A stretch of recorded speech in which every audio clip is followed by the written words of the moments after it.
Morning, everybody. It's Bottom Line Thursday, and Brad Johnson here. Chris I'm Bowling? against these two fine Chris gentlemen. Byer. Good morning, gentlemen. All right. What do we got?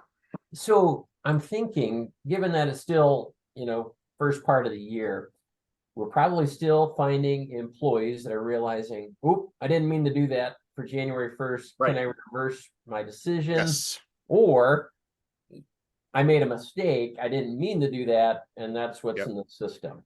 Right. So I look at a lot of different stuff, and there's a really good article, is a blog post by a law firm, Holland Hart, very reputable.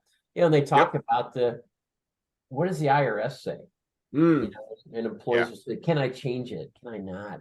And they talk about, if you catch it before January 1, and we're making the assumption, right, that January 1 is the new start date for the plan year, and it's running through pre-tax, so the IRS gets to say, you are now subject to our cafeteria plan rules. If it's done before January 1st, you're fine. Yep, go ahead and fix it. That's great. Even though, the employer may just say, you missed your deadline internally, but I'm sure with the right please and there's some candy. Yeah. I mean, legally, they still have the option before the plan year starts, whether the employer wants to allow it or not. Yeah. What happens after? So afterwards, technically, the IRS, I think the official term is tough cookies. Oh, Yeah, maybe it's not the official. That's why I'm not involved with I like that. I could see that in an IRS letter. Tough cookies, Brad. The tough cookies paragraph in the regs. It goes on to say, basically then you have to have an event. So I didn't mean to add my spouse. Well, you want to take them off now, you better get divorced. And but in all seriousness, though, there then has to be the event if it's January 1st or after to remove that person from your plan. Oh, yeah. Now I know we're dealing with a lot of, here we are end of February, basically, and we're dealing with a lot of those carrier feeds that didn't get submitted. We're dealing with, elections that weren't received by the carrier, whatever it might be. Those things happen. We realize that technology doesn't always work, and so-and-so didn't get officially enrolled, but they intended to, and we have the record of what they elected, but the carrier hasn't processed it. This is truly a different thing. Like I didn't mean to make that election. That becomes more difficult. I think that is a harder stance you have to take. I remember, Brad, years ago, one of my nonprofit clients calls me and says, Susie enrolled in every benefit. And now Susie realized she's getting about $12 a week in her paycheck. And she wants to unenroll. And all these things.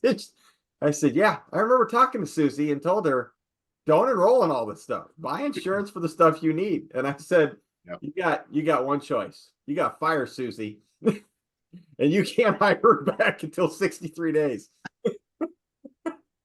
And I remember the employer was like, are you serious? I'm like, I'm just telling you. Susie elected the benefit. It was 30 days ago.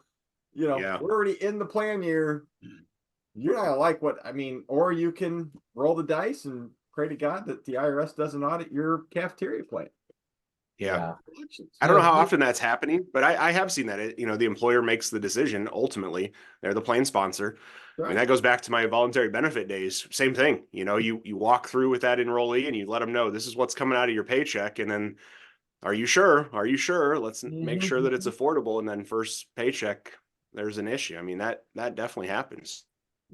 And you point out the great point.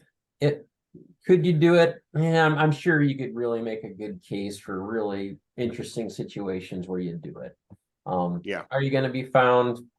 Okay, it's not my spot to say. Probably not. But what if you are? Here's the problem. They could disqualify the pre-tax treatment of your entire plan. So every employee deduction at that point afterwards is no longer pre-tax because you did it for one. So I'm not trying to overscare. I think we've all had situations where, it makes sense. But you also, that opens the door to the IRS, that then opens the door to the DOL, that then opens the door for all of the things. It's just like, don't crack the door because you don't want the investigation to happen. You don't want somebody looking at all your records. Now, all that being said, we probably have close to about 90 years of experience on this screen. Has anyone ever had a cafeteria audit?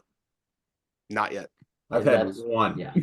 Oh, you have? Yeah. So, But it was like way back in the mid 90s. And it actually came from a DOL investigation. Yes. He complains, right? Yeah. So DOL shows up, and all of a sudden it's, hey, we want to, get that thing off the back. See this and see this. Yeah. Here to audit your entire ERISA plan. And then it was, oh, we're gonna have to bring the IRS in because we're seeing some violations here. It was a train wreck. But yeah, I've seen it once. and Buyer, to your point, the one triggers the other. So yeah, Buyer's point. that's the entry point. Oh, it was horrible. Bad, and then it just becomes a random audit. Yep. Yep. Yeah. At that point, I wanted to be a Walmart greeter because I know I did not. I consultants anymore because that was painful. But anyway, not that there's anything wrong. Good topic, as always. All right, guys. All Enjoy. right. Hey, have a good one. See you Thank you, next Brad. week. All right, take See you care. guys.